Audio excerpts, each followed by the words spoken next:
brought to you by Palvi Agrico. आता शेतीसाठी जे काही लागणार ते घरपोच मिळणार, तेही मोबाईलच्या एका क्लिकवर. काय नेमकी बैठकीत चर्चा झाली आहे? नाही, काल जी काय घटना घडली ती दुर्दैवी आहे. भाजप या ठिकाणी या शहरामध्ये, या राज्यामध्ये, देशामध्ये सुद्धा अराजकता किंवा राजकीय नाही का आतंकवाद, दहशतवाद नाही का या ठिकाणी माजू इच्छित आहे. काल आमच्या काँग्रेस पक्षाच्या पुणे शहर कार्यालयावर त्यांनी ज्या पद्धतीने या ठिकाणी मोर्चा आणला, पुणे पोलिसांनी कुठेतरी पक्षपातीपणा केलेला आहे.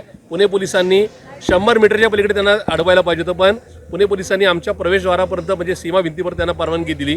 पुणे शहरातला एक मुख्य रस्ता तब्बल 2 तास अडवून ठेवण्याचं काम हे भाजपच्या कार्यकर्त्यांनी करूसुद्धा त्यांना वेळीच रोखलं नाही, म्हणून याला हिंसक वळण मिळालं.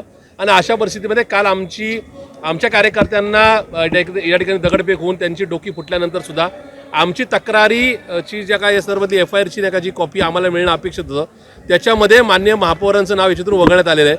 आपल्या सगळ्या TV चॅनलच्या बातम्यांमध्ये आमच्याकडे असणारे व्हिडिओ फुटेजमध्ये क्लिअर आहे की माननीय महापौर मंजुषाताई नागपुरे, धीरज घाटे आणि दुष्यंत मोहोळ यांनी प्रक्षोभक भाषणे केली, म्हणून या ठिकाणी या सगळ्या आंदोलनाला हिंसक वळण मिळालेलं आहे. असं असताना आमच्या तक्रार अर्जामध्ये मान्य महापौराचं नाव असताना पुणे पोलिसांनी कुठेतरी मान्य मुख्यमंत्री आणि गृहमंत्री देवेंद्र फडणवीस यांच्या दबावानंतर या संदर्भामध्ये जे काही त्याचं नाव वगळलेलं आहे त्याला आमचा आक्षेप आहे. म्हणून मान्य मुंबई उच्च न्यायालयामध्ये या संदर्भात याचिका दाखल करून हे सगळे व्हिडिओ फुटेज ठेवून पुणे पोलिसांची भूमिका ही पक्षपातीपणाची कशी आहे या संदर्भातलं सत्य आम्ही महाराष्ट्रासमोर आणि देशासमोर या ठिकाणी आणणार आहोत. पुढची भूमिका काय? आम्ही येणाऱ्या 3 ते 4 दिवसामध्ये माननीय मुंबई उच्च न्यायालयामध्ये हे सगळे व्हिडिओ फुटेज घेऊन जाणार आहोत. आमच्यावर कसे आमच्याच कॅम्पसमध्ये आम्ही असताना पुणे पोलिसांनी आमच्या प्रवेशावर अडवून ठेवून आम्हाला डांबून ठेवलं होतं. या ठिकाणी दगडफेक किंवा चप्पलफेक आणि बाटल्या पलीकडून येऊन सुद्धा पुणे पोलिसांनी आमच्या शहराध्यक्ष अरविंद शिंदेंवर किंवा एकूणच कार्यकर्त्यांवर जे खोटे गुन्हे दाखल केलेत त्या संदर्भाने माननीय उच्च न्यायालयामध्ये दाखल करणार आहोत. त्याचबरोबर माननीय महापौर मंजुषा नागपुरे यांना कुठल्या अधिकारामध्ये व्हिडिओ फुटेज असून सुद्धा या ठिकाणी त्यांचं FIRमध्ये नाव कसं नाही या संदर्भामध्ये मान्य मुंबई उच्च न्यायालयासमोर ही बाब निदर्शनास आणणार आहोत. मेयर पुण्याचे आहेत की पक्षाचे? मुळात मी सुद्धा पुणे शहराचा महापौर होतो.